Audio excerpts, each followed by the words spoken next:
मंत्र का ओ सहनावतु सहनौ भुनक्तु सह वीर्यं करवावहै तेजस्विनावधीतमस्तु मा विद्विषावहै। ओम शांति शांति शांति। प्रथमा वृत्ति की 373वीं कक्षा, छठे अध्याय के प्रथम पाद में 130 सूत्र तक हो गया। संधि का प्रकरण पूरा हो गया था और प्रकृति भाव का भी हो गया। पूछना है कुछ?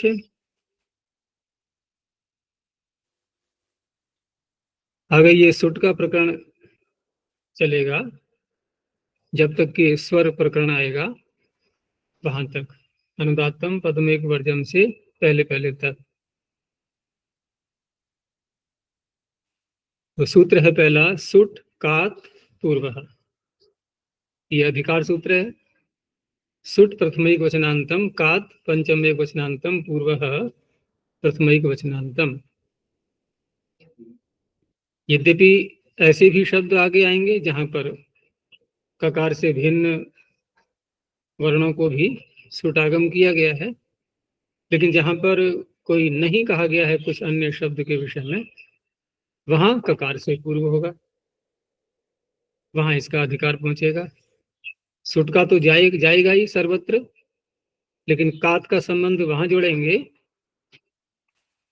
जहां पर किसी अन्य शब्द को नहीं बोला है। एक प्रश्न यहां ये उठेगा कि सुट आगम जब करेंगे तो ये कात पूर्व है, यानी कि ककार से पूर्व होता है, ये पूर्व कहने की क्या आवश्यकता है? क्योंकि टकार यदि अनुबंध लगा दिया तो आद्यंतु टकितो से आदि में ही तो आएगा, पूर्व में ही आएगा। तो ककार की तो पूर्व कहने की तो आवश्यकता नहीं है कि कात पूर्व कस्य, क्या होना चाहिए फिर? सुट कस्य। आगम जिसमें करते हैं, जिसको करते हैं, उसमें षष्ठी होती है, तो ककार को सुटागम होता है सुट कस्य, बस। फिर भी पाणिनि कह रहे हैं कात पूर्व।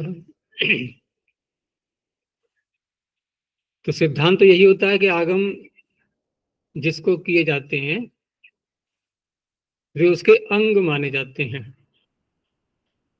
ठीक है ना? धातु को किया है, धातु का अंग माना जाएगा वो।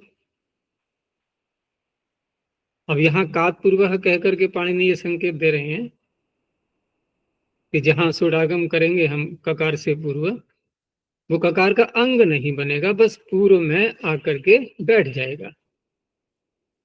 नहीं तो सार्थकता नहीं आ पाएगी इसमें पूर्व शब्द कहने की। वो तभी सार्थक होगा कि उसको अंग बनाना नहीं चाह रहे हैं वो। उससे लाभ क्या होगा? जैसे क्री धातु का हम जब प्रयोग करते हैं तो क्री धातु में तो ककार आता ही है, और वहां यदि रूप बनाया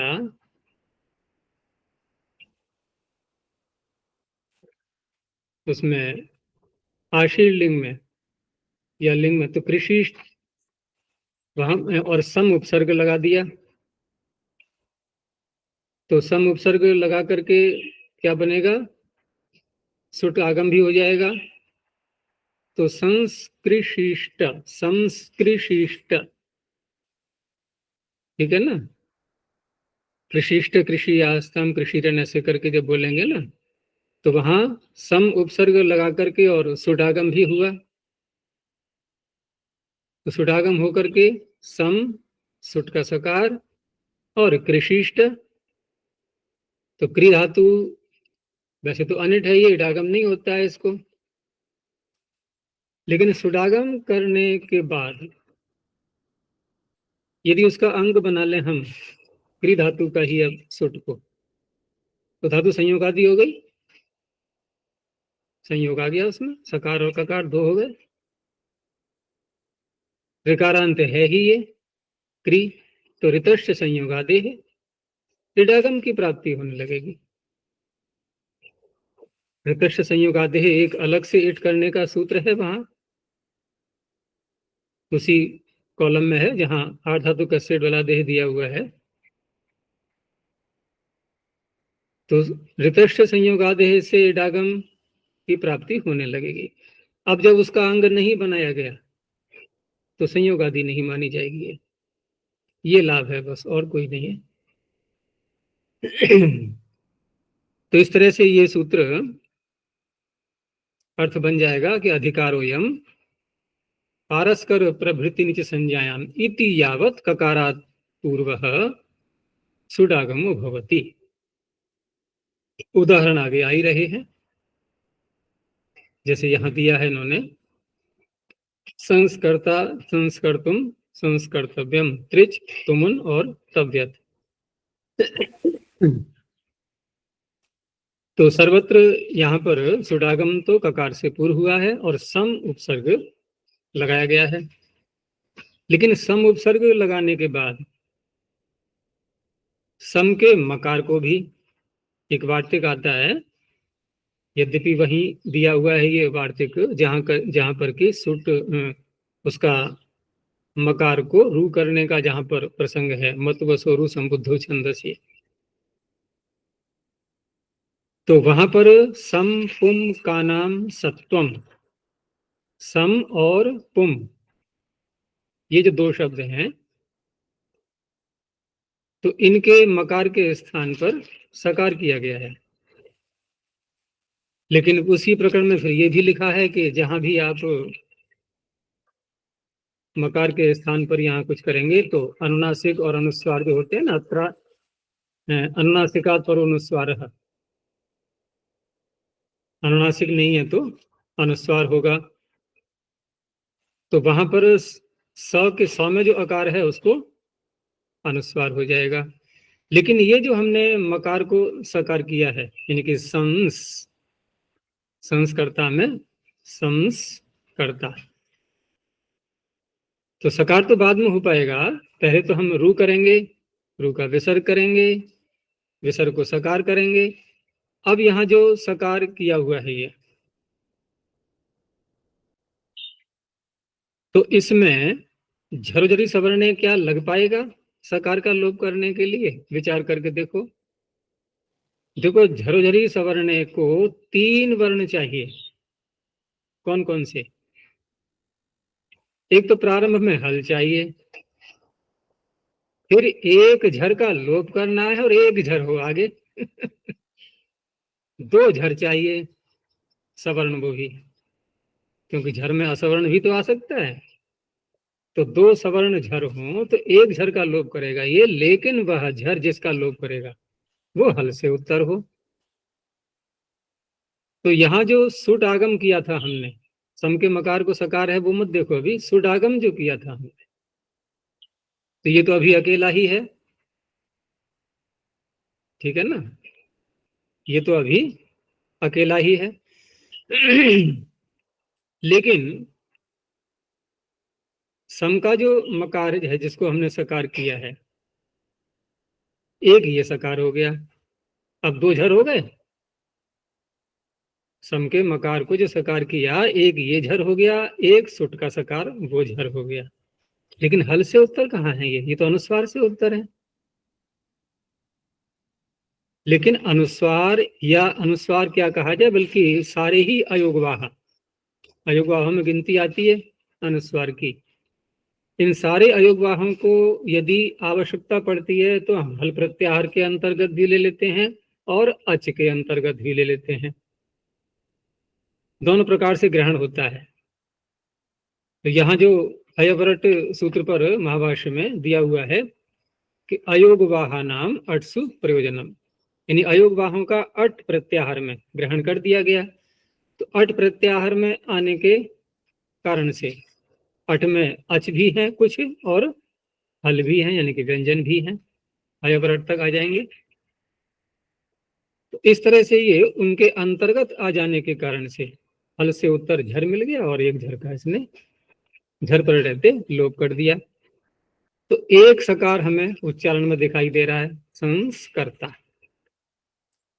लेकिन यहां द्वित्व भी तो हो सकता है, अनचीच, झरझरी सवर्णे ये भी विकल्प, अनचीच ये भी विकल्प, और विकल्प के हम दोनों सूत्रों के अनुसार झरझरी सवर्णे में लोप न होने वाला पक्ष ले लें, अनचीचा में द्वित्व होने वाला पक्ष ले लें। अब कितने सकार हो गए?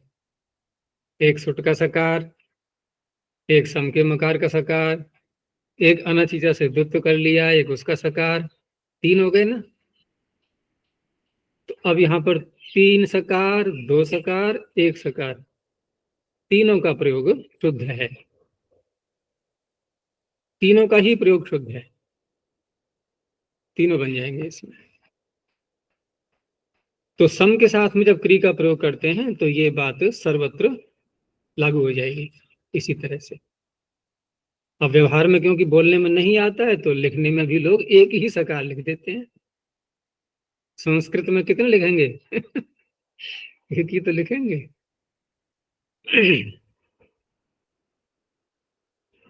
चलो, ये तो हो गया अधिकार सूत्र। अब देखते हैं आगे। तो आगे है सम परिभ्याम करोतो भूषणे।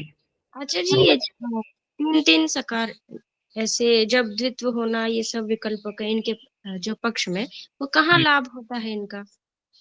लाभ लाभ क्या देखना है? यहाँ पर सूत्र लग रहे हैं, कहीं अगर प्रयोग मिल रहा है तो हम समाधान कर सकते हैं उसका, ये कहाँ से आ गए सकार के, ऐसे ऐसे आ गए। लाभ और हानि नहीं देखनी यहाँ पर, कोई सूत्र लग रहे हैं तो इस प्रकार के प्रयोग भी उपलब्ध होते हैं वैदिक वाङ्मय में, जहाँ 3 3 सकार या 2 सकार भी दिखाई देते हैं। एक तो अनिवार्य हो ही गया, लेकिन 2 और 3 भी उपलब्ध होते हैं। क्यों? लाभ कुछ नहीं है, ना कोई अर्थ में अंतर आएगा और ना कोई उसको अशुद्ध कहा जाएगा, अर्थ वही रहेगा उसका। अब 3 3 है तो बोले कैसे जाएंगे? प्रश्न ये हो सकता है कि इनका उच्चारण कैसे होगा। उच्चारण में क्या है उनका? देर तक थोड़ा रुक जाओ वहां, भाई आधी मात्रा का व्यंजन तो होता ही है। अब 3 आ रहे हैं तो 1.5 मात्रा तक थोड़ा समय लगा लो उसमें। संस्कर्ता क्या नहीं है।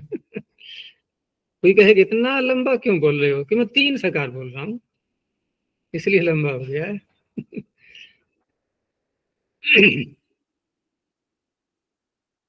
तो सम परिभ्याम करोतो भूषणे, सम परिभ्याम पंचमी द्विवचनांतम, करोतो सप्तम एकवचनांतम, भूषणे सप्तम एकवचनांतम। तो सम और परि दो ले लिए इसने। इत्येताभ्याम उत्तरे करोतौ परतः, करोतौ में सप्तमी है, कई का करोतौ, और ऊपर से ले लिया हमने सुट कात पूर्वो भवति संहितायाम। अब क्योंकि सुटकात पूर्व है, पीछे से आ ही रहा है, तो करोतौ में सप्तमी दे दी, नहीं तो क्या करते? षष्ठी दे देते। यदि मात्र केवल सुडागम ही करना होता और पीछे सूत्र बनता कि सुट कस्य, बस। तो यहाँ क्या बोलते? संपरिभ्याम करोते है, फिर ऐसे होता है।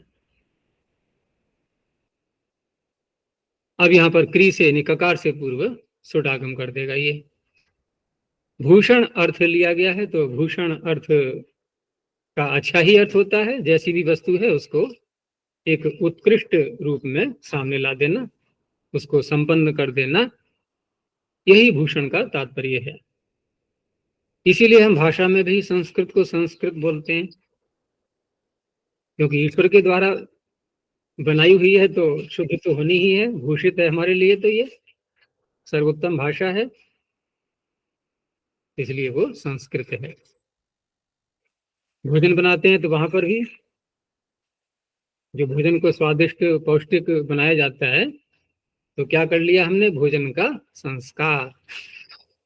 ऐसा नहीं है कि वहां कोई उसको आभूषण पहना रहे हैं कि भूषण अर्थ लेना है हमें, तो यहाँ तो भूषण से तात्पर्य उत्तमता ले आना, जैसी वस्तु है उससे और उत्तम कर लेना, यही भूषण का अर्थ होता है। और यही परि लगा करके भी अर्थ निकलेगा परिष्कार। किसी ने कोई वाक्य बोला, अर्थ नहीं निकल रहा, अभी थोड़ा परिष्कार कीजिए इसका और ढंग से बोलिए, ये परिष्कार हो गया। तो संस्कर्ता, संस्कर्तुम, परिष्कर्ता, परिष्कर्तुम, परिष्कर्तव्यम, ये सारे बन जाएंगे। यहाँ परिष्कर्ता आदि में सकार को मूर्धन्य भी हो जाएगा, क्योंकि मूर्धन्य आदेश करने वाले सूत्र वही बहुत लंबा प्रकरण है वहां पर। तो वहां निमित्त तो सर्वत्र देखा ही जाता है। शकार के निमित्त, मूर्धन्य करने के निमित्त क्या कहलाते हैं? इण और कवर्ग। ये सदा ध्यान रखना, जब भी मूर्धन्य शकार होगा तो निमित्त अवश्य होंगे वहां, इण और कवर्ग, इनमें से कोई ना कोई होगा। तो परी में इकार तो आ गया इण, लेकिन वहां जो मुख्य सूत्र है वो तो अपदांत को करता है। अपदांत से मूर्धन्य का अधिकार चल रहा है ना। लेकिन ये तो जब परी जोड़ा जाएगा तो ये तो पद के अंत में आ गया ना। निमित्त दूसरे पद में, जिसको मूर्धन्य करना है वो अन्यत्र है, वो दूसरे शब्द में आ रहा है। तो ऐसे तो शब्द नहीं हो जाएगा। उसके लिए फिर और सूत्र बनाए गए हैं। तो वहां सूत्र है परिनिविध्य, सेव, सित, सय, शिवु, सह, सुट। देखो सुट आ गया इसमें। स्तु, स्वंजाम, सुट का भी परिगणन है उसके अंदर। तो ये बाकी धातुएं हैं, और सुट जो लिया है उसमें सूत्र में वो है आगम, यही वाला।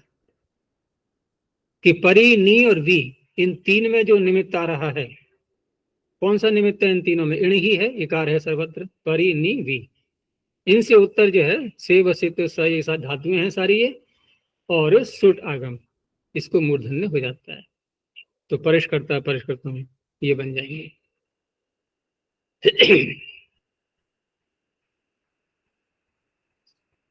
अब ये क्री की अनुवृत्ति करोति की आगे ले जा रहे हैं, और साथ में संपरी को भी ले लिया है। अर्थ थोड़ा बदल गया है, ऊपर है भूषण, आगे दिया समवाय च, समवाय सप्तम में कुशनांतम व्यापदम। अब यहां जो समवाय शब्द दिया है तो इसी के अर्थ को समझना है। अगर ये अर्थ समझ में नहीं आएगा तो सूत्र का तात्पर्य नहीं निकल पाएगा। तो समवाय, हम दर्शन की भाषा में देखें तो समवाय संबंध बहुत प्रसिद्ध होता है। समवायी कारण सुना होगा, और समवाय संबंध को नित्य भी माना गया है। जैसे वस्त्र है तो वस्त्र का और धागे का जो संबंध है, यानी कि हम यूं भी कह सकते हैं कारण और कार्य का जो संबंध होता है, ये संबंध कौन सा कहलाता है? समवाय संबंध है। नित्य क्यों है? कि यदि कार्य है तो जब तक कार्य है तब तक कारण के साथ उसका समवाय संबंध रहना ही है, हट ही नहीं सकता। अगर समवाय संबंध हट गया, वस्त्र के धागे अलग अलग कर दो, है ही नहीं, वस्त्र ही नहीं है वो, अब पहन के दिखाओ उसके लिए, रहा ही नहीं वो। लेकिन यहाँ जो समवाय संबंध है ये समुदाय अर्थ में लिया गया है। समुदाय का तात्पर्य इकट्ठा जैसे हो जाता है ना, जैसे बहुत से मनुष्य इकट्ठे खड़े हो गए, ये क्या भीड़ लगा रखी है, यानी कि समुदाय पूरा बन गया एक। तो वहां पर सम और अब, इन दो उपसर्गों को लेते हुए और इण गतौ धातु से एरच सूत्र से अय प्रत्यय करके बनाएंगे। सम, अब, अय भाव में करेंगे ना, तो समवाय भाव में, यानी अच्छी प्रकार से एक स्थान पर प्राप्ति हो जाना, तो उस अर्थ में लिया गया है। तो समवाये अर्थे करोतु परतः संपरिभ्याम कात पूर्वः सुडागमो भवति। अब ये जो उदाहरण दिए हैं तो प्रयोग मिलते होंगे कहीं, तभी दिया है, सामान्य रूप में तो नहीं मिल पाएंगे ऐसे प्रयोग। ये कि तत्र न संस्कृतम, अब यहाँ ऐसे अर्थ नहीं करना है कि ये हमारी भाषा है संस्कृत, वो नहीं है। तत्र यानी वहां पर, न माने हमारा, संस्कृतम समुदाय विद्यमान है। ऐसे ही तत्र न परिष्कृतम, दोनों का एक ही अर्थ लेना है। तो पूर्व सूत्र जो भूषण अर्थ में जिसने किया था उससे बिल्कुल ही अलग अर्थ है ये। यहाँ भूषण नाम से कोई संबंध ही नहीं है, किसी प्रकार का भी कोई संकेत नहीं। इससे यही पता चलता है कि धातु इस अर्थ में भी प्रयोग में आती है।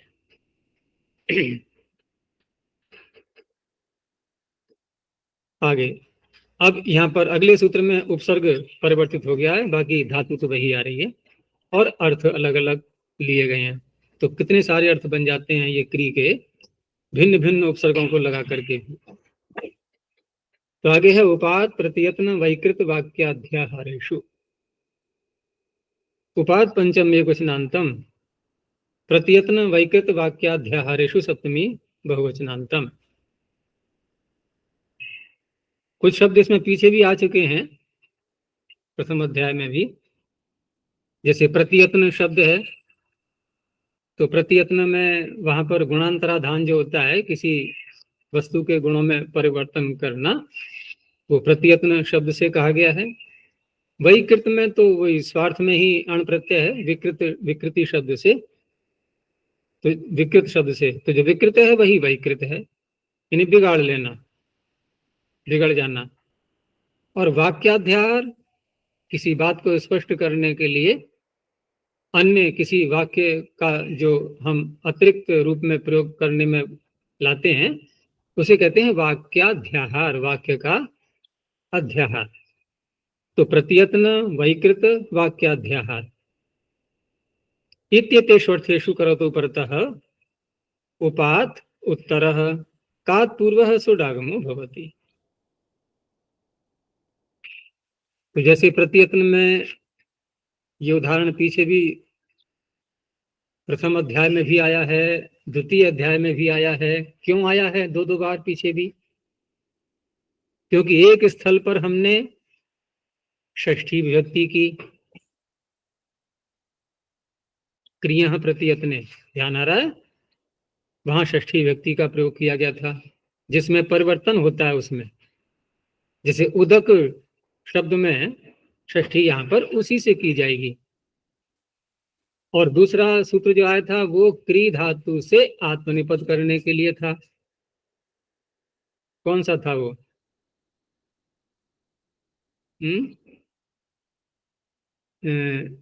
क्री धातु से आत्मनिपद करने वाला, उसमें देखना तीसरे पाद में प्रथम अध्याय के 32 संख्या पर, 1 3 32 आत्मनिपद करने वाला। गंधनावक्षेपण हाँ, गंधनावक्षेपण सेवन साहसिक्य प्रत्यत्न, देखो आ गया वहां पर प्रत्यत्न, उससे क्री से आत्मनिपद किया गया है। लेकिन जो उदाहरण उपलब्ध होता है इसका, एधोदकस्य उपस्कृते, ये मैंने वहां भी बताया था। क्या बताया था? ये क्या है? ये एधोदकस्य क्या चीज है?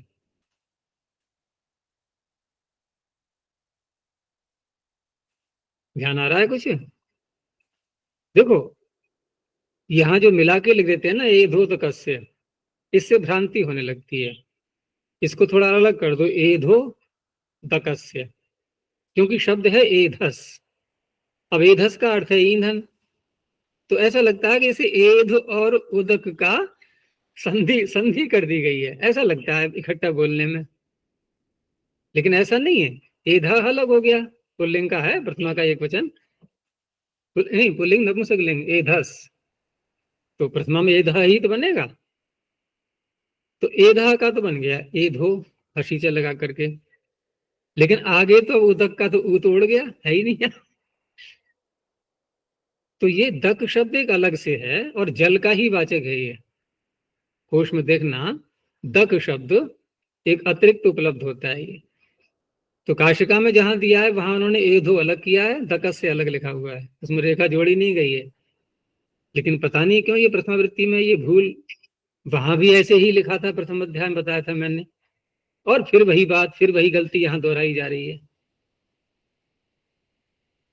और अच्छा बताया कहीं गया नहीं, वहां भी कुछ ना बताया प्रथमा वृत्ति में कि ये क्या है शब्द एधोदकस्य, और यहाँ भी कुछ नहीं संकेत दिया है। तो एध अर्थात ईंधन, दकस्य उपस्कुरुते, अब दकस्य में षष्ठी तो हमने करी ही ली क्रिया प्रत्यत्ने से, लेकिन षष्ठी यहाँ पर कर्म में ही तो मानी जाएगी भाई। उसमें ईंधन जो है उदक में परिवर्तन कर रहा है, जल में उसका गुणांतराधान कर रहा है, तो दक में षष्ठी होकर के दकस्य। सूत्र जो यहाँ सुडागम कर रहा है वो है उपस्कुरुते, तो प्रत्ययत्न अर्थ में उप से उत्तर ककार को सुडागम हो गया। ऐसे ही कांडम गुडस्य उपस्कृते, कांड जो डालते हैं ना, जैसे गुड़ बनाते हैं तो रस में उसका जो मल निकालने के लिए, गंदगी जो होती है मिट्टी आदि, उसको निकालने के लिए डालते हैं तो मैल ऊपर आ जाता है उसके डालते ही। उधर भी मैंने बताया था, संकेत दिया था जब प्रथम अध्याय चल रहा था कि कई प्रकार हैं शुद्धि करने के। रस को दूध डाल करके भी साफ करते हैं, दूध डाल दो तो मैल ऊपर आ जाएगा झाग के रूप में, उसको हटा देते हैं फिर। तो यहाँ कांड है, कांडम गुडस्य उपस्कृते, उसको शुद्ध कर रहा है, प्रतियत्न हो गया ही।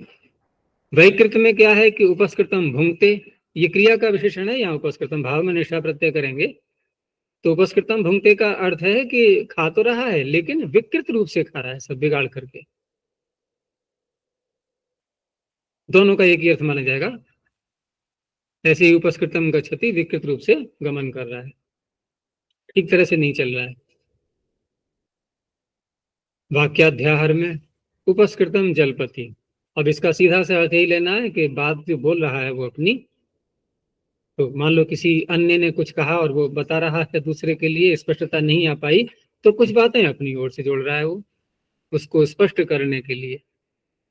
उपस्कृतम जलपति, किसी ग्रंथ को पढ़ रहा है तो व्याख्या भी साथ में करते हुए उसमें अन्य वाक्य जोड़ते हुए बोल रहा है, तो उपस्कृतम अधीते, इस तरह से।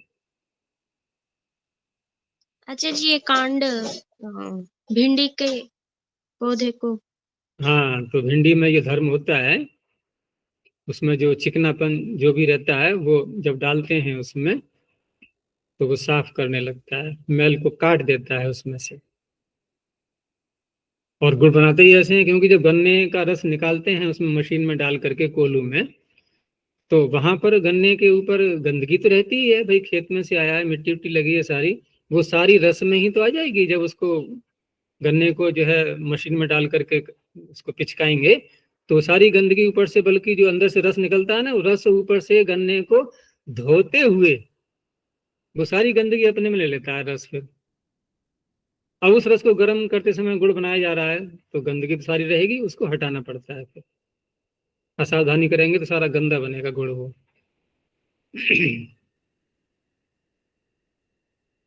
आगे है किरतऊ लवने। अब यहाँ धातु बदल गई है, 3 सूत्र में क्री धातु चल रही थी, पीछे था करोतौ और यहाँ है किरतऊ। किरतऊ सप्तम में कुशनांतम, लवने सप्तम में कुशनांतम। ये उसकी है तो दादी गण की, क्री विक्षेपे, किरति किरतः किरंती। अब क्री विक्षेपे तो फेंकने अर्थ में आती है, लेकिन अर्थ कुछ और लेना है तो कुछ अर्थ और बन कैसे गया, तो यूं तो हम यूं ही कह सकते हैं धातुओं के बहुत सारे अर्थ होते हैं, लेकिन यहाँ तो हम उपसर्ग भी साथ में लगा रहे हैं, उपसर्ग भी तो अर्थ बदलेगा। अब उपसर्ग कौन कौन से अर्थ बदलते हैं, तो उनमें से जो अर्थ लेना है वो पाणिनि ने कह दिया लवन अर्थ लेना है। तो इससे ये भी स्पष्ट हुआ कि क्री धातु से पूर्व यदि हम उप शब्द लगाएंगे तो लवन अर्थ हो जाएगा उसका। तो लवन विषये किरतौ धातु उपात उत्तरः सुट का पूर्व भवति। तो क्री से यहाँ पर कार शब्द बनाया गया। अब प्रश्न ये है कि कार शब्द है, ये कारम है, ये कार नहीं, ये है कारम, अर्थात णमुल प्रत्यांत अव्यय बन गया ये कृण में जनता है। तो णमुल प्रत्यय करने के लिए कोई सूत्र तो है नहीं, जब कोई सूत्र नहीं होता है कृत प्रत्यय कोई करना हो तो कृत्य लुटो बहुलम सूत्र की सहायता ली जाती है, उससे यहाँ पर ल्युट प्रत्यय किया गया है, गुणमुल प्रत्यय। तो कारम, अब कारम में जो ककार है उसको सुटागम हो गया, उपसे उत्तर। अब अर्थ क्या बनेगा इसका, क्योंकि लवन अर्थ लेना है इसलिए धातु का भी लुनंती अंत में प्रयोग किया है। तो उपस्कारम मत्र का लुनंती। अब लुनंती का तो अर्थ काटना हो ही गया, तो प्रश्न ये है फिर क्री धातु का भी अर्थ इन्होंने लिया है कि काटने अर्थ में करना है, तो क्रिया तो काटने की ही हो रही है, लेकिन धातु का जो स्वयं का अर्थ है थोड़ी उसकी भी तो झलक आनी चाहिए। तो फेंकना अर्थ भी आ गया। नहीं काट तो रहे हैं, लेकिन काट क्या रहे हैं, वो इकट्ठा नहीं कर रहे, उसको काट काट के फेंकते जा रहे हैं सब इधर उधर के लिए। उस तरह से होगा ये। मद्रका और कश्मीर का ये उनके लोगों के नाम हो गए, वहां के रहने वाले मद्रक लोग और कश्मीर के रहने वाले लोग ये सब काट रहे हैं। सामान्य सूत्र है ये। आगे हिंसायाम प्रतिष्ठ। हिंसायाम सप्तम वचनांतम प्रत्यय पंचम वचनांतम च व्यापदम। यहाँ भी वही धातु लेनी। अब देखो वहां लवन अर्थ में प्रयोग किया गया था, उप से उत्तर प्रति लगा दिया प्रारंभ में, तो हिंसा अर्थ आ गया इसका। धातु वही है। तो किरतौ धातु परतः हिंसायाम विषये उपाद उत्तर कात पूर्व सुडागमो भवति। प्रतिष्ठ, प्रति भी ऊपर से ले लिया, नहीं प्रति यहाँ पर है, उप ऊपर से ले लिया है। तो उप ऊपर वाले में काटने अर्थ में प्रयोग आ गया, वो फेंक फेंक कर काटते हैं।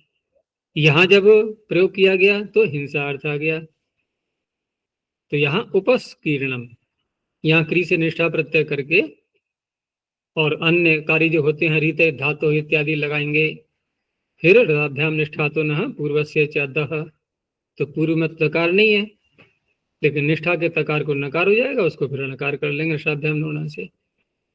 तो कीर्ण शब्द बन गया। उप से उत्तर सुडागम हो गया, उपस्कीर्णम हंत ते वृषल भूयात।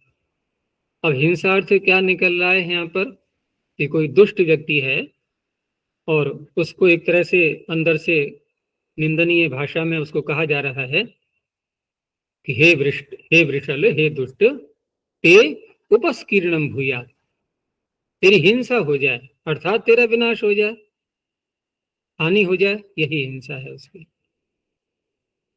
यही इसका अर्थ होगा प्रतिस्कीर्णम का। उपस्कीर्णम प्रतिस्कीर्णम। यहां भी भाव में निष्ठा करेंगे।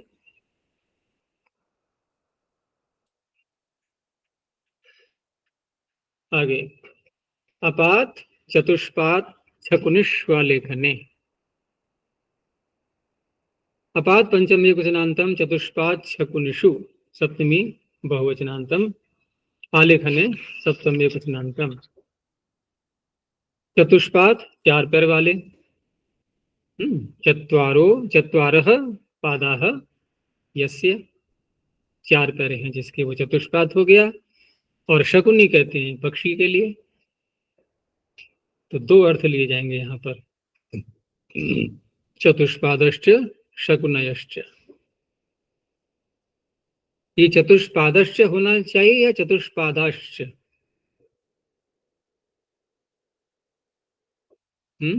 चार पैर हैं जिसके, चत्वारः पादाः यस्य, क्या बना मूल शब्द?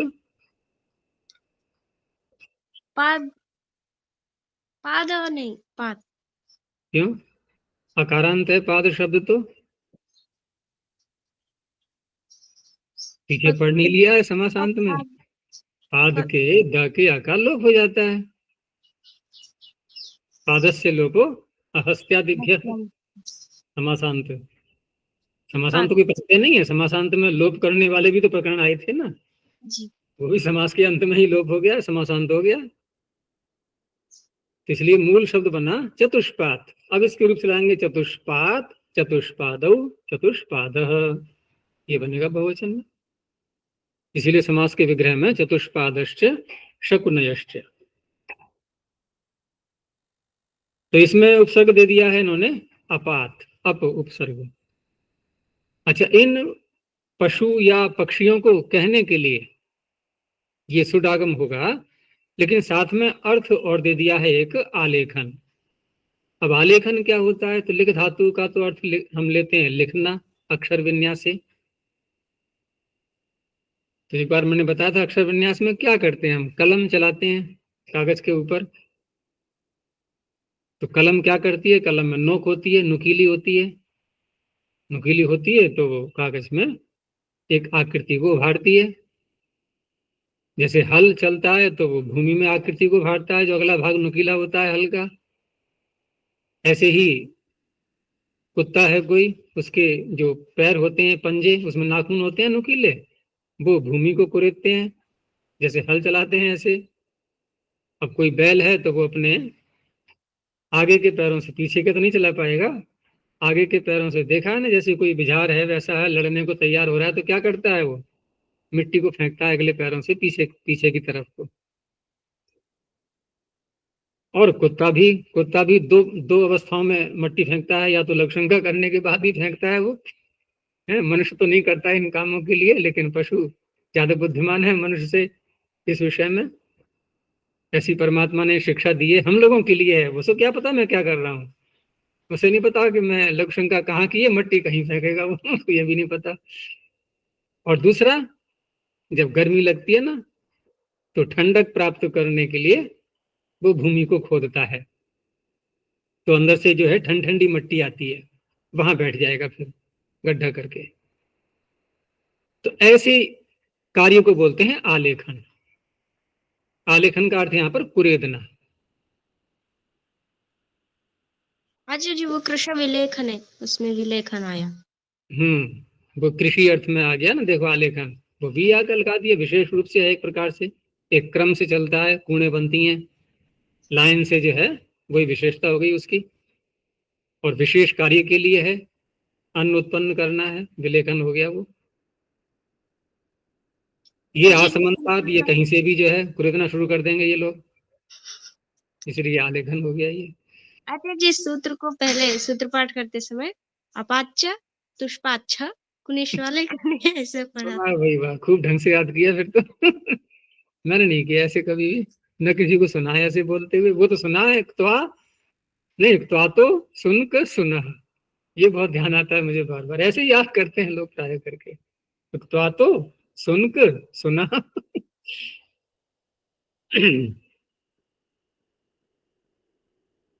तो अपाद उत्तरे कीर्तौ परतः चतुष्पाद शकुनिषु यद आलेखनम, आलेखनम क्रिया तस्मिन् विषये कात्पूर्वः सुडागमो भवति। तो अपस्किरते वृषभो हृष्टः, जब वृषभ हृष्ट हो गया है, हृष्ट का तात्पर्य यही है, अपना बल दिखाता है, फिर वो दूसरा पशु आ जाए सामने तब भी ऐसे ही करेगा वो, अपना बल दिखाने के लिए, तो भूमि को कुरेद रहा है। और अपस्कृत्य कुक्कुटो भक्ष्यार्थी, ये एक अलग इसका उद्देश्य हो गया, ये भी भूमि को कुरेद रहा है, लेकिन भूमि को नहीं। ये जैसे नाली वगैरह होती हैं जहां अन्न के कण पड़े होते हैं, या कहीं कूड़ा इकट्ठा हो रहा है, तो वहां पर भी लोग अन्न डाल देते हैं, तरह तरह का खाद्य पदार्थ, तो पंजों से कुरेद कुरेद के उसमें से निकालता है और फिर खाता है वो, इसीलिए भक्ष्यार्थी लिखा है, भूख लग रही है उसको कुरेद करके निकाल रहा है। और अपस्कृत्य श्वा आश्रयार्थी, बताया था मैंने, कुत्ता भी थोड़ा गड्ढा करके तब बैठता है यदि गर्मी का मौसम है तो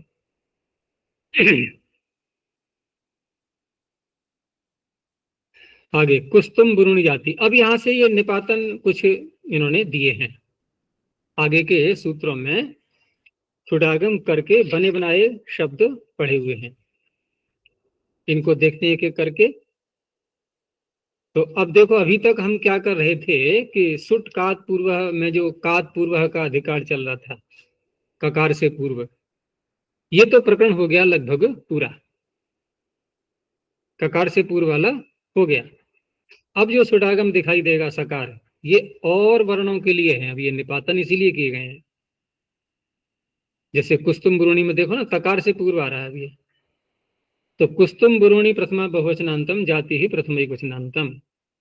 यहाँ जो इन्होंने नपुंसक लिंग बहुवचन दिया है, इसको केवल सामान्य रूप में ही लेना है, ये कोई वैसा नहीं है कि इसी रूप में बनेगा। ये पुल्लिंग में भी आ सकता है कहीं प्रयोग में, नपुंसक लिंग में भी आ सकता है, एक वचन में भी आ सकता है, बहुवचन में भी आ सकता है, इसको अतंत्र माना जाएगा ये जो नपुंसक लिंग दिया है इसमें और वचन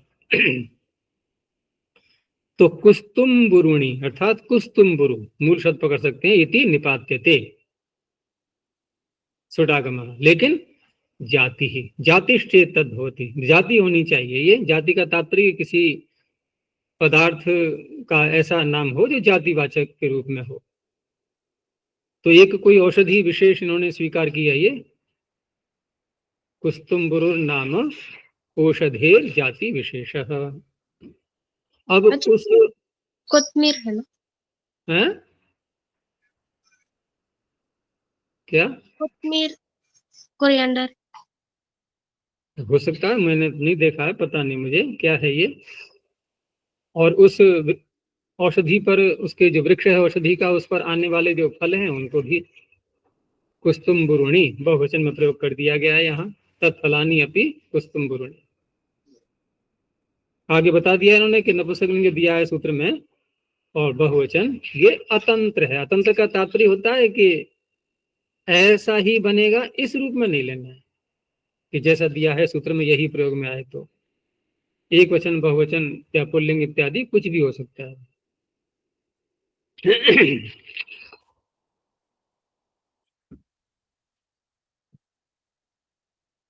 इसमें इन्होंने काशिका में इसको औषधि, हाँ वहां भी औषधि ही माना है वैसे तो, लेकिन धान्य करके लिखा है इन्होंने अंत में।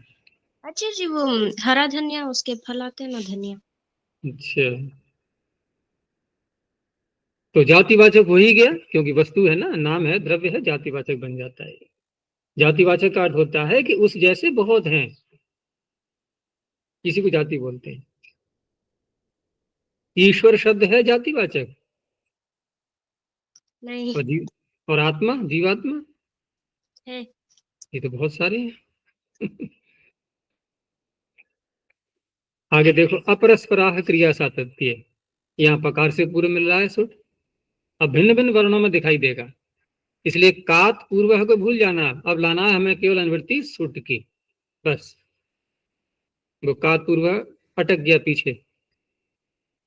अपरस्पराह प्रथमा बहुवचनांतम क्रिया सातत्य सप्तम एकवचनांतम। यहाँ शब्द क्या है, अपर है और पर है, दो शब्द है, दोनों का समास कर दिया गया है।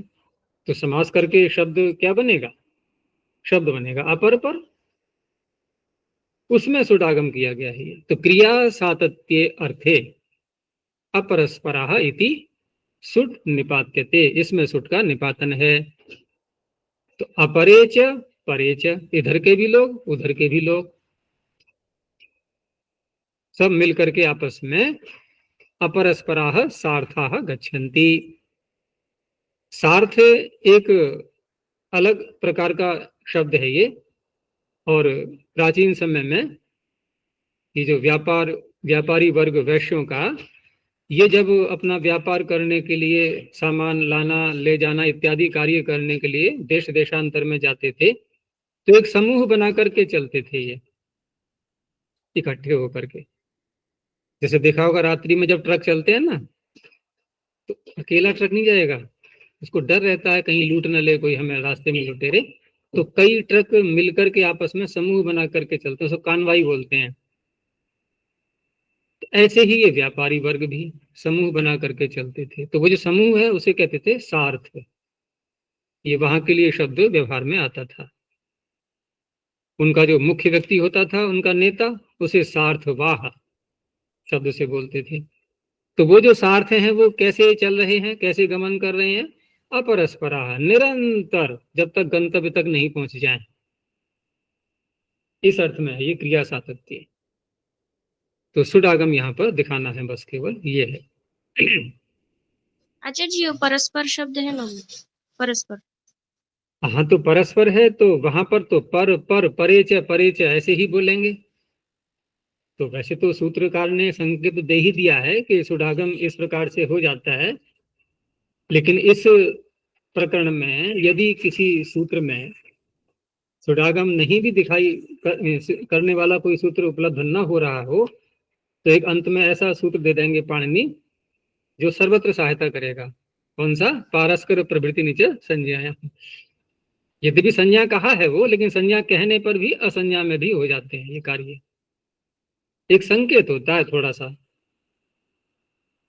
तो जब अपरस्पर मिलता है तो परस्पर भी हो जाएगा। और वहां भी तो देखो सतता सातत्य तो आ ही जाता है? परस्पर उत्तम व्यवहार करो, भाई तुम इससे करो, फिर वो उससे करे, फिर वो उससे करे, फिर हो गई ना निरंतरता। वहां भी अर्थ वैसा ही झलक रहा है।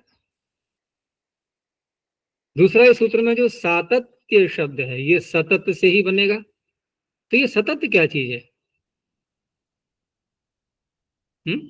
कहोगे कि निरंतर, अर्थ बोल दिया ना, है क्या ये? सतत। तो तनु विस्तारे धातु से निष्ठा करके तत्, ये तो बन ही गया, है ना। लेकिन यहाँ जो स है ये स नहीं, वास्तव में सम उपसर्ग, प्रादि। तो यहाँ पर एक कारिका वार्तिक के रूप में आती है जिसमें और भी शब्द बनाए गए हैं, और बहुत प्रसिद्ध कारिका है वो, कि लुम्पेद अवश्यमः कृत्ये तुम काम मनसोरपि समोवा हित ततयो मांसस्य पचि युड्घयोः। ये मुख्य इसलिए है कारिका क्योंकि इसमें तुम शब्द के मकार का लोप भी किया गया है, काम शब्द परे रहते। तुमन प्रत्यय का जो तुम है ना, कर तुम, गन तुम, खा तुम, लेकिन जब हम इसका समास करेंगे काम शब्द के साथ, गंतुम कामः यस्य, जाने की कामना है जिसकी, तो गंतुम का और काम का समास किया, तो क्या बनना चाहिए? गंतुम कामः। लेकिन नहीं, मकार को हटा दो, गंतु कामः।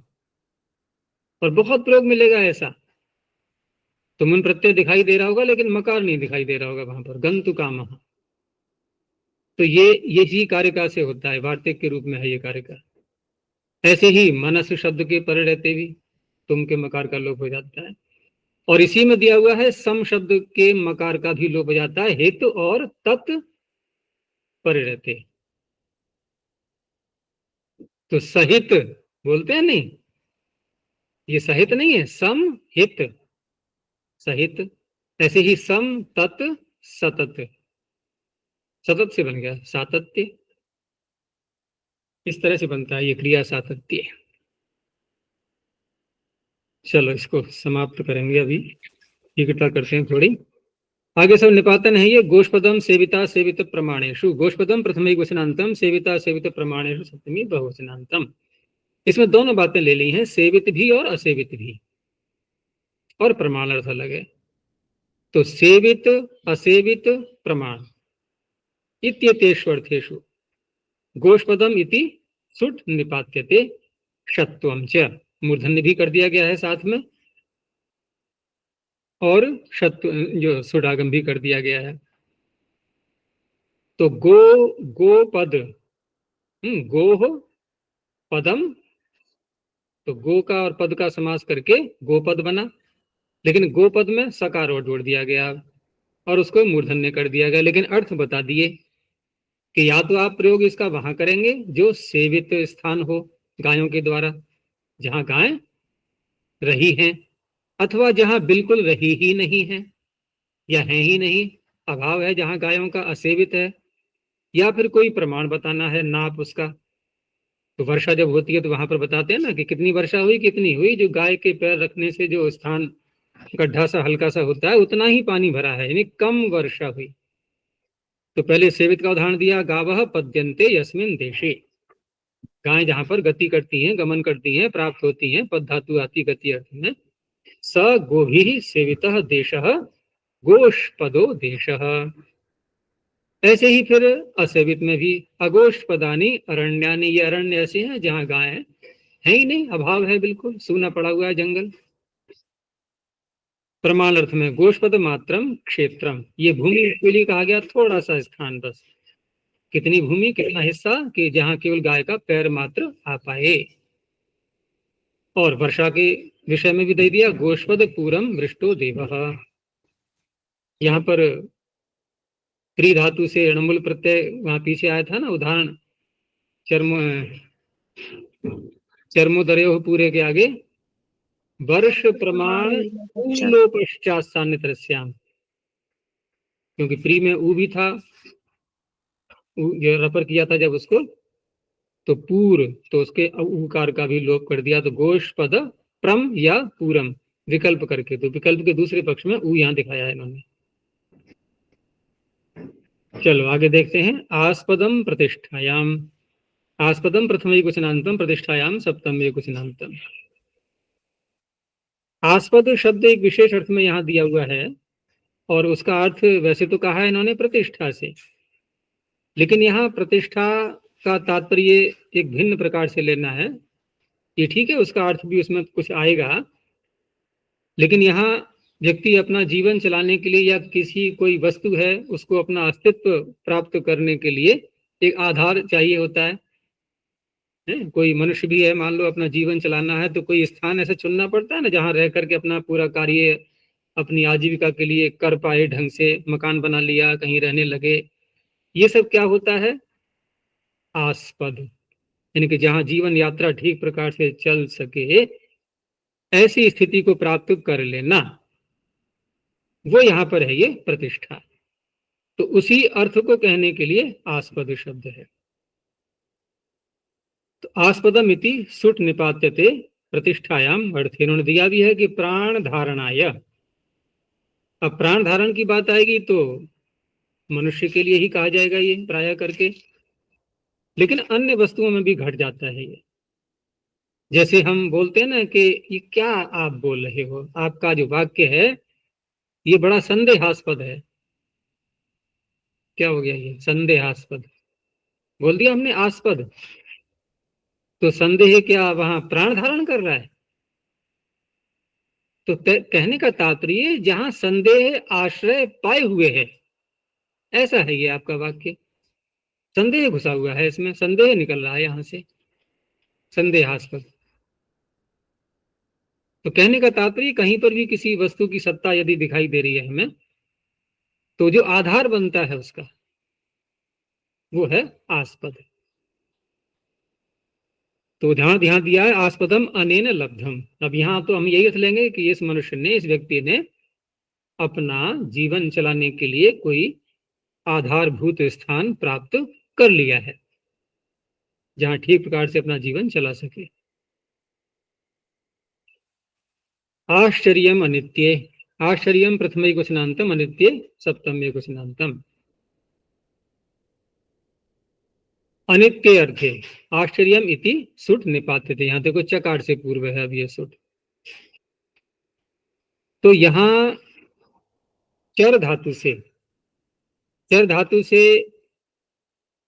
एक शब्द बनता है आचार्य, बनता है नहीं? तो वहां तो हम रिहलोर नियत लगाएंगे, लेकिन यहाँ पर तो नियत नहीं है, यहाँ है यत। तो उसका एक वार्तिक है, चरे है आंगी च अगुरऊ। गुरु अर्थ न हो, गुरु अर्थ में तो नहीं लगेगा, वहां आचार्य बनेगा फिर।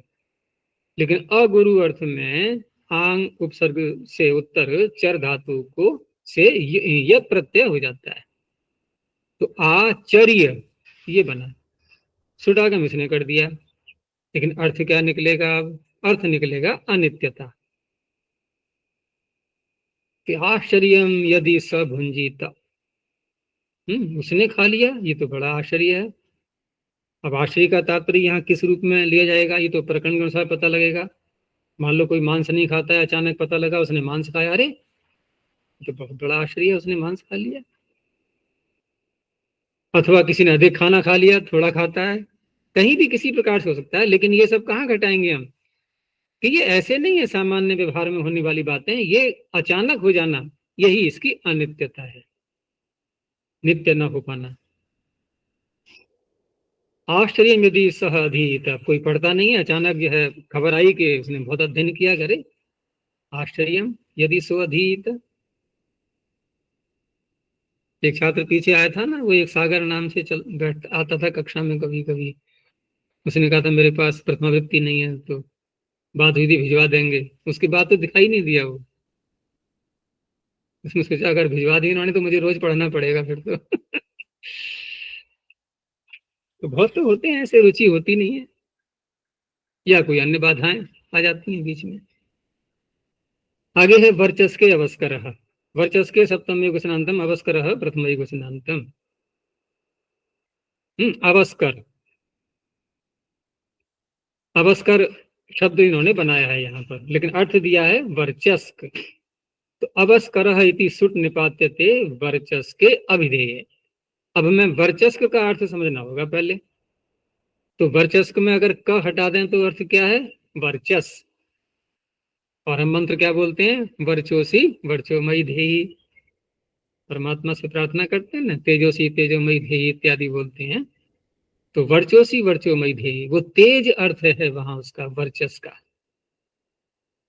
लेकिन वर्चस से हमने क प्रत्यय, ये क जो होता है ना, वही कन जहां आया था पीछे, तो कुत्सित अर्थ में भी होता है कन प्रत्यय।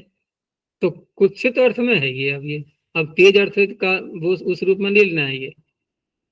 तो ये आता है मल अर्थ में, गंदगी अर्थ में, कचरा। और हिंदी में हम बोलते हैं ना कूड़ा कचरा। ये कचरा कहां से बिगड़ा?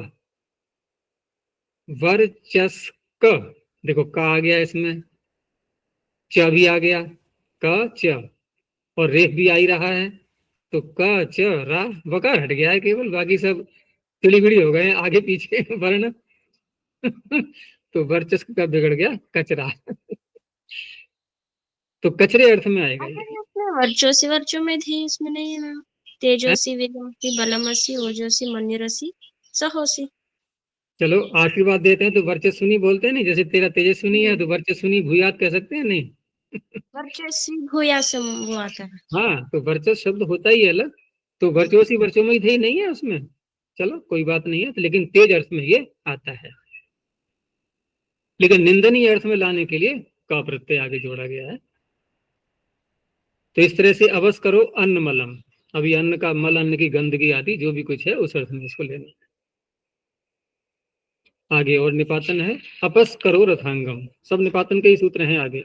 अपस कर प्रथम क्वचनांतम रथांगम प्रथम क्वचनांतम। रथ से अंगम रथांगम। भाई रथ का कोई अंग है ये, अवयव उसका, उसका पार्ट है कोई रथ का, उसके लिए कहा जा रहा है अपस्कर सुट निपात्यते रथांगम चेत तद्भवति।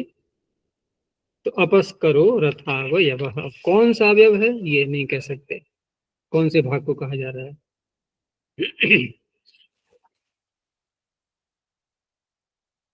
आगे है विष्किरः शकुनौ वा। विष्किरः प्रथम क्वचनांतम शकुनौ सप्तम क्वचनांतम वाभ्यपदम। शकुनी पीछे भी आया था, पक्षी। तो शकुनौ अभिधेये विष्किरः इति विकल्पेन सुट निपात्यते। तो सुट करेंगे तो विष्किरः, नहीं करेंगे तो विकिरः। तो पक्षी का ये नाम है कोई। आगे है ह्रस्वात् चंद्रोत्तर पदे मंत्रे। ह्रस्वात् पंचमे क्वचनांतम चंद्रोत्तर पदे सप्तमे क्वचनांतम मंत्रे सप्तमे क्वचनांतम। इसमें उत्तर पद कहने की क्या आवश्यकता है? हम यूं भी कह सकते हैं ह्रस्वात् चंद्रे मंत्रे। अर्थ हो जाएगा चंद्र शब्द परे रहते ह्रस्व से उत्तर उसको सुडागम होता है, क्या हानि है? भाई आगे जब सप्तमी लेंगे तो परे रहते अर्थ तो निकल ही आता है ना, और परे होगा तो फिर उत्तर में ही होगा वो। फिर भी पाणिनि ने उत्तर पद शब्द जोड़ा है। इसका तात्पर्य है कि समास करने पर होगा ये, क्योंकि पद का व्यवहार हम करते हैं समास में। अगर अलग अलग वाक्यों में शब्द आ रहे हैं, ह्रस्व से आगे चंद्र शब्द आ गया मान लो कहीं पर, जैसे मंत्र एक आता है शुक्रमसी चंद्रमसी ऐसे करके, तो शुक्रमसी ह्रस्वीकार है अंत में, फिर आगे है चंद्रमसी, करो सुडागम। अब ह्रस्व के आगे चंद्र आ गया नहीं, शुक्रमसी चंद्रमसी। लेकिन क्या शुक्रमसी में जो असी शब्द है, यानी तू शुक्र है तू चंद्र है, तो असी और चंद्र का समास हो रहा है क्या यहाँ? तो ये कहना चाह रहे हैं पाणिनि कि जहां चंद्र शब्द समास करके जब उत्तर पद में आ रहा है, तब ये सुडागम निपातित है। यहाँ पर ये सुडागम करना है, इसमें निपातन नहीं है, तब सुडागम करना है और मंत्र विषय में होगा। तो चंद्र शब्दोत्तर पदे ह्रस्वात् परः सुडागमो भवति मंत्रे, अर्थात मंत्र विषय। तो सुश्चंद्रो युष्मान, यहाँ सु का और चंद्र का समास किया गया है, तब हुआ है सुडागम गति प्रादेय से। आगे प्रतिश कशश्च कशेः।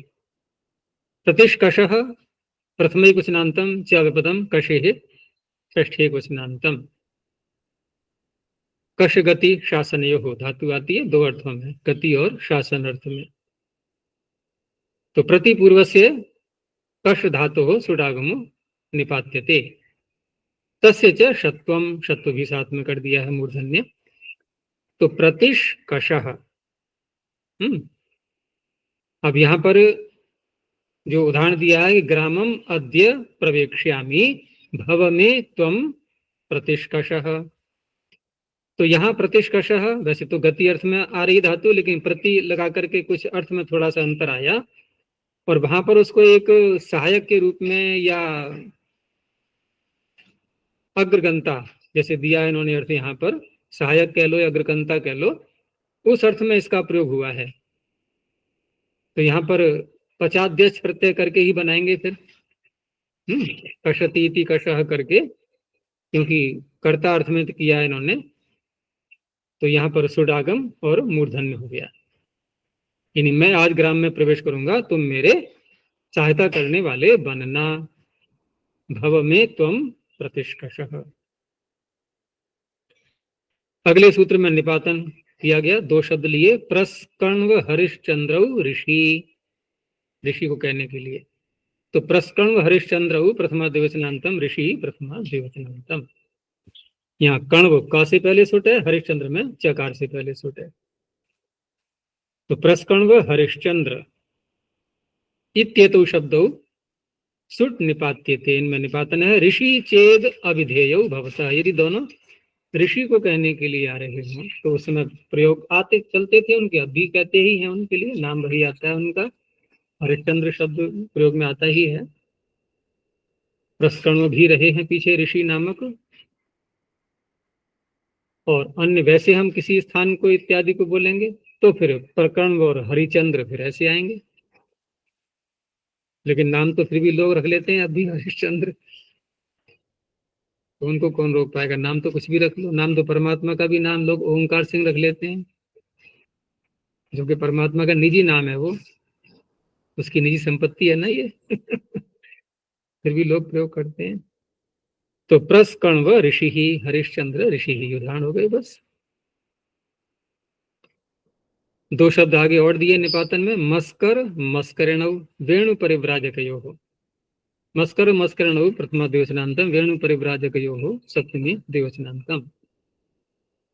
मस्कर मस्करिन इत्येतौ निपात्यते, यथासंख्यम वेणु परिव्राजके अभिधेये। तो मस्कर वेणु अर्थ में, मस्करिन परिव्राजक यानी कि सन्यासी अर्थ में। तो मस्कर है क्या ये, तो मां शब्द जो कि निषेधार्थक होता है, तो मां शब्द के आगे कर शब्द है, ठीक है ना, क्री धातु से, और यहाँ पर करण अर्थ में अच प्रत्यय किया गया है, और माँ को ह्रस्व भी कर लिया है साथ में। ये सब काम निपातन से ही माने जाएंगे। और साथ में सुडागम हो गया, बांस को कहने के लिए वेणु। तो क्यों क्यों अर्थ निकल रहा है ये मत कर वाला, इसलिए कि बांस जो है एक दंड के रूप में प्रयोग में आता है ना, कि मत करो नहीं डंडा पड़ेगा, फिर ये तो रोकने के लिए आ गया ना मस्कर, अर्थात मां क्रियते, उसको खोला गया, ये न प्रतिषिध्यते, जिससे निषेध कर रहे हैं, निवार्यते हटाया जा रहा है, पशु को हटाते हैं डंडे से, तो मस्कर। अच्छा जी, गांव का एक सेवक जैसा एक रहता ना, पालक, ग्राम पाल ऐसा, तो वो एक डंडा पकड़ के रहता है, सबको मतलब सबका एक जिम्मेदारी लेता है, सूचना भी देता है, तो वो उनको मस्कर वाले कहते हैं। अच्छा, तो यही शब्द है, फिर संस्कृत का ही है ये, बिल्कुल सार्थक शब्द हो गया ये। तो ये हो गया। दूसरा है मस्करिन, तो यहाँ पर भी माँ धातु से, माँ पूर्वक यानी कि क्री धातु से यहाँ इनी प्रत्यय करके बनाएंगे फिर, और यहाँ भी ह्रस्व सुडागम ये सब करेंगे, लेकिन ये करेंगे परिव्राजक अर्थ में।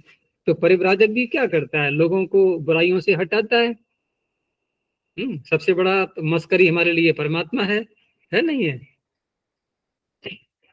दुर्तानी परास को इसीलिए प्रार्थना कर रहे हैं उससे।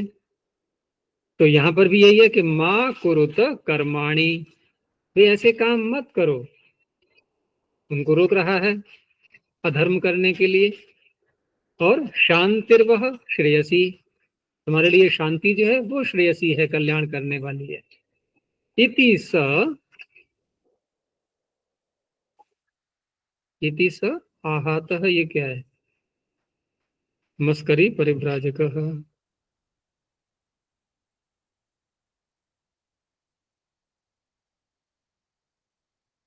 आहात, अच्छा, ये शांति ओहा त्यागे क्या दिया है इन्होंने? आहत है? अच्छा, माँ कुरुत कर्माणी, आपके लिए शांति श्रेयस्करी है, ऐसा वो आहत।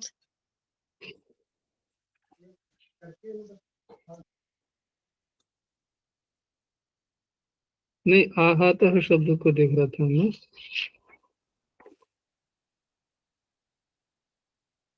कर्षक में तो नहीं दिया, इतना ही दिया है, माँ कुरुत कर्माणि शांतिर्वह श्रेयसी।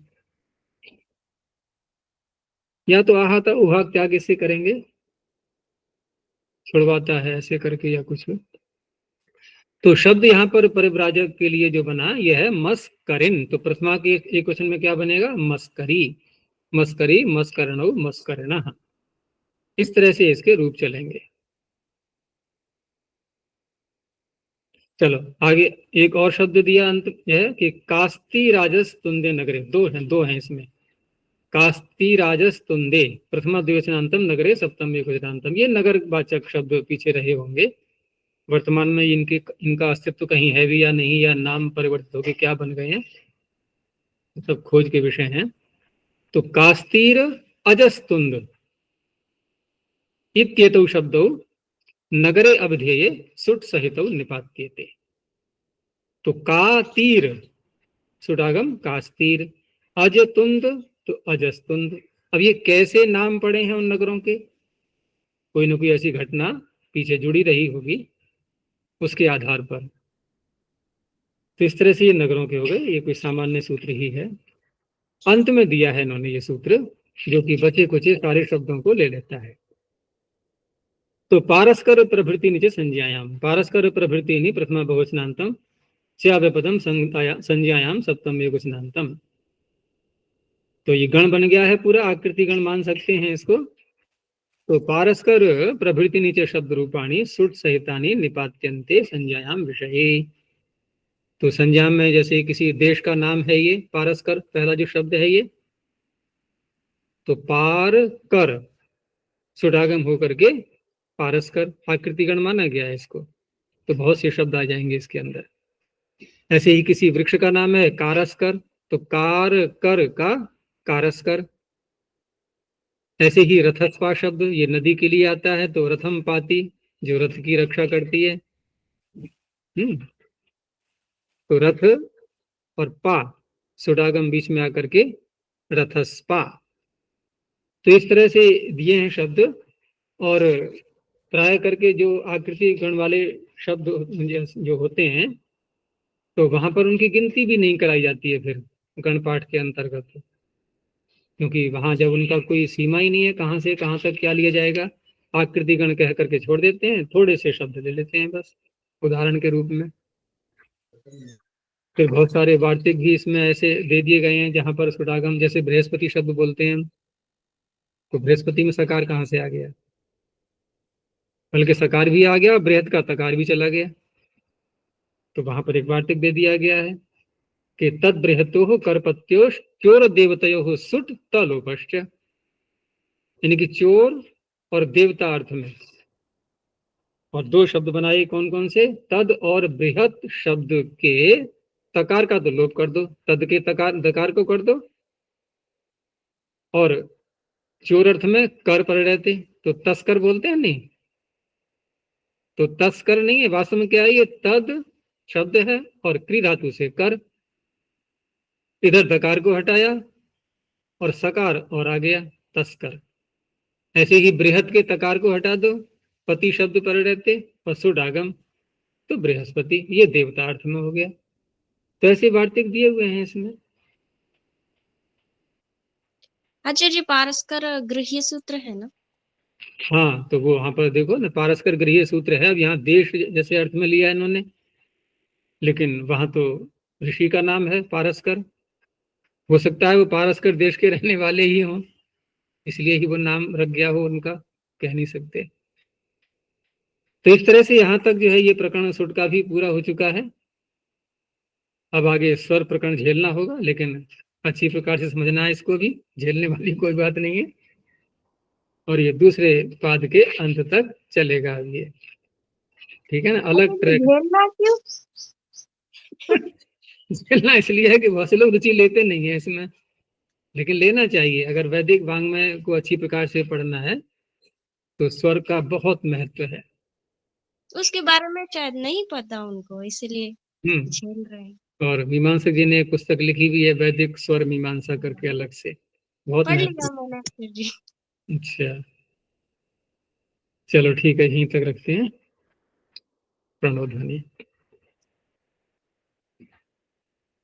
ओ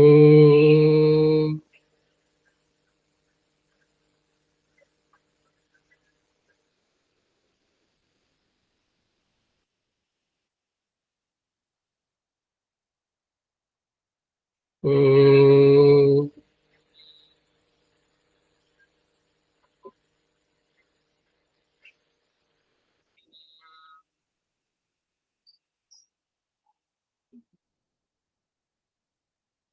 ओ